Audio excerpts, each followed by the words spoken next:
Bonjour, ici on va s'intéresser à l'élimination et plus spécifiquement à un des mécanismes proposés pour l'élimination qui sera le mécanisme E1. Donc de manière générale, voilà le bilan d'une élimination. Il s'agit du remplacement ici de deux liaisons sigma par une liaison pi ici. Et surtout, on voit formation des alcènes. C'est la principale réaction de formation des alcènes utilisée en laboratoire. Donc de manière générale, en fait, on a ici un groupe qui est un groupe partant, qui peut être par exemple un halogène ou la fonction alcool, qu'on va retrouver ici. Et puis il y a une base ici qui vient arracher le proton pour pouvoir ensuite former la liaison sigma ici. Donc voilà pour le bilan général. Alors comme pour les substitutions nucléophiles, il y a deux mécanismes principaux qui sont le E1 et le E2 et aujourd'hui on va regarder essentiellement le E1.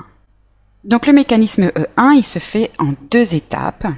Et la première étape, ça va être comme pour la substitution nucléophile d'ordre 1, la formation du carbocation. Donc je reprends mon composé de départ et je propose donc le départ du groupe partant pour former le carbocation. Ici on a un carbone qui a que 3 liaisons simples, il lui en manque une, donc il a bien une charge positive et on appelle cet ensemble, comme on l'a vu assez souvent précédemment, un carbocation. Et puis dans une deuxième étape,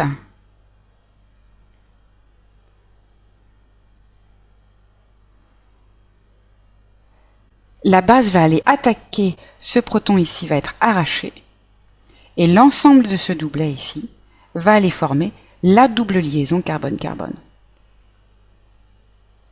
Donc ce qu'il faut bien retenir en fait sur cette réaction d'élimination, c'est qu'il faut absolument un hydrogène sur le carbone à côté du carbone fonctionnel. Donc le carbone qui est fonctionnel, qui porte le groupe partant, il s'appelle le carbone en alpha. Et sur le carbone en bêta, à côté du carbone en alpha, il faut absolument un hydrogène qui puisse être ici arraché par la base pour former le BH, de manière à ce que ce doublet d'électrons puisse ici se rabattre et former la double liaison. Pourquoi ce mécanisme s'appelle E1? Eh bien, comme pour la substitution nucléophile, c'est parce que la première étape est l'étape qui est lente, qui est cinétiquement déterminante. C'est la formation du carbocation qui prend du temps, qui est difficile, parce qu'il faut que cet élément X ici arrache complètement ce doublet d'électrons pour former ce carbocation. Donc cette première étape est l'étape cinétiquement déterminante, elle va imposer sa loi à la vitesse globale de cette réaction. Et la vitesse de cette étape ne dépend que de la concentration en ce composé. Donc on a bien affaire à une réaction qui est unimoléculaire, ou autrement dit d'ordre 1. Ce qu'il faut voir, c'est que la base ici n'a aucune influence sur la vitesse de réaction, parce que la base ici n'intervient que une fois que le carbocation est formé. Et puis cette étape ici est extrêmement rapide. Donc c'est vraiment cette réaction qui impose sa loi de vitesse. Voilà pourquoi on a un mécanisme E1 qui est un mécanisme qui impose une cinétique d'ordre 1 qui ne dépend que de la concentration en ce réactif ici. On va voir un premier exemple avec un dérivé halogéné des alcanes. Je pars d'un cycle qui porte ici un brome, le groupe partant, et que je vais mettre en présence d'éthanol. Et puis on va chauffer un petit peu pour favoriser la réaction. Donc on regarde ici le carbone qui est en alpha, c'est celui-ci.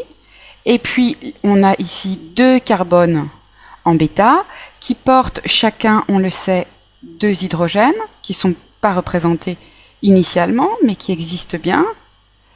Et donc on a toutes les conditions nécessaires pour avoir une réaction d'élimination. On a bien sûr le carbone en bêta, un hydrogène. Et puis ces deux carbones en fait sont exactement identiques, donc que ce soit un hydrogène qui parte sur le côté droit ou sur le côté gauche, eh bien ce sera équivalent. Donc première étape du mécanisme, on propose la formation du carbocation, par départ ici de l'halogène sous forme d'ion bromure. Alors ce carbone ici n'a que 3 liaisons, parce qu'il en a perdu une, qui est partie avec l'ion brome, donc il porte bien une charge plus. Ensuite, dans la deuxième étape, eh bien, il faut proposer l'attaque ici d'une base qui va être ici CH3CH2OH qui va aller venir arracher un proton. Donc comme je l'ai dit, c'est équivalent. Ces deux carbones en bêta sont tout à fait équivalents. Donc je vais proposer qu'ils partent de ce côté-là, mais ce serait exactement identique si je proposais qu'ils partent de l'autre côté. En fait, un des doublets non liants ici de l'oxygène va aller attaquer le proton de manière à libérer ici ce doublet d'électrons qui va aller former la double liaison. Donc voilà pour le produit que l'on obtient.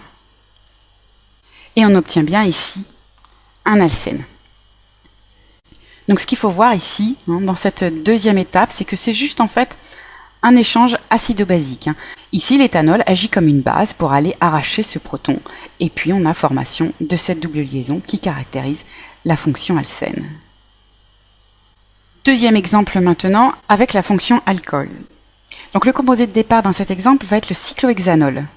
Et on va voir comment ce mécanisme doit être modifié un tout petit peu quand il s'agit des alcools. Donc je vais partir de ce composé et on va mettre en présence d'acide sulfurique et on va chauffer un petit peu. Alors parfois on peut utiliser sur les alcools l'acide phosphorique qui peut être parfois bien plus favorable à cette élimination. Et donc quel est le produit que l'on va obtenir? Alors ici, voilà notre groupe partant sur le carbone ici qui s'appelle le carbone en alpha. Et puis ici on a bien sur les carbones en bêta, 2 hydrogènes. Comme précédemment, ces 2 carbones en bêta sont tout à fait équivalents, donc je vais proposer que le proton qui parte soit celui-ci. Donc réaction d'élimination, formation de la double liaison carbone-carbone, entre le carbone en alpha et le carbone en bêta. Donc c'est bien entre le carbone en alpha et le carbone en bêta qu'on a formation de cette double liaison. Donc ici on a simplement élimination d'une molécule d'eau, ça s'appelle une déshydratation. Alors, que se passe-t-il lorsqu'on a un mécanisme E1? La première chose à proposer, c'est la formation, on sait, du carbocation. Et donc, le départ du groupe partant ici, HO. Mais en fait, HO, c'est un mauvais groupe partant. Donc, il faut l'aider un petit peu.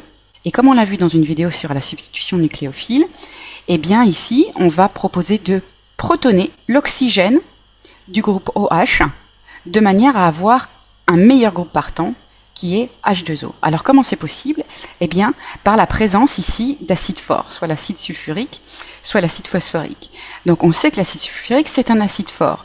Donc lorsqu'il est présent en solution, il se forme des ions H3O+. Donc on va avoir en solution des ions H3O+, qui vont pouvoir aider à protoner ici cet oxygène. Donc je reprends le composé de départ.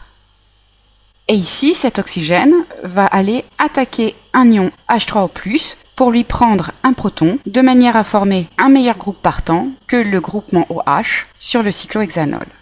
Donc ici, on va avoir un oxygène qui est protoné, qui a gardé donc un doublet non liant, et qui a maintenant 2 hydrogènes. Donc on regarde bien ici, on a un oxygène avec 3 liaisons, un doublet non liant, c'est donc qu'il porte une charge plus. Et puis ici, par déprotonation, on a simplement la molécule d'eau. Donc ça, c'est juste un échange acido-basique entre ici le cyclohexanol et un ion H3O+.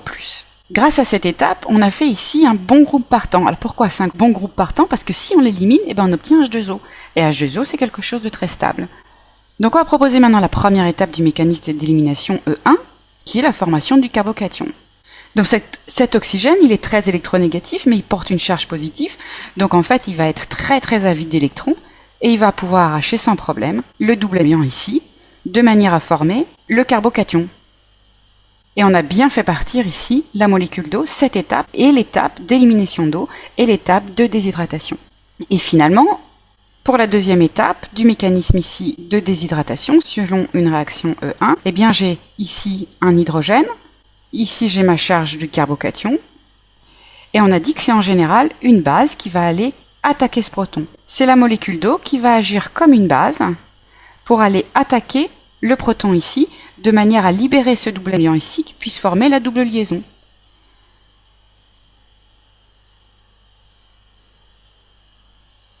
Donc on a formation ici du cyclohexène. Alors ce qui est intéressant dans l'écriture ici de cet exemple, eh bien, c'est qu'on voit que l'ion H3O+, qui est ici au départ, eh bien, est régénéré en fin de réaction. Donc il participe au mécanisme, mais il est régénéré. On appelle ça un catalyseur. Donc ici, on a une élimination d'eau, une déshydratation catalysée en milieu acide fort, acide sulfurique, et avec un petit peu de chauffage aussi. Donc voilà pour le mécanisme général de l'élimination E1, et puis 2 exemples, l'un à partir d'un dérivé halogéné des alcanes, et l'autre à partir d'un alcool.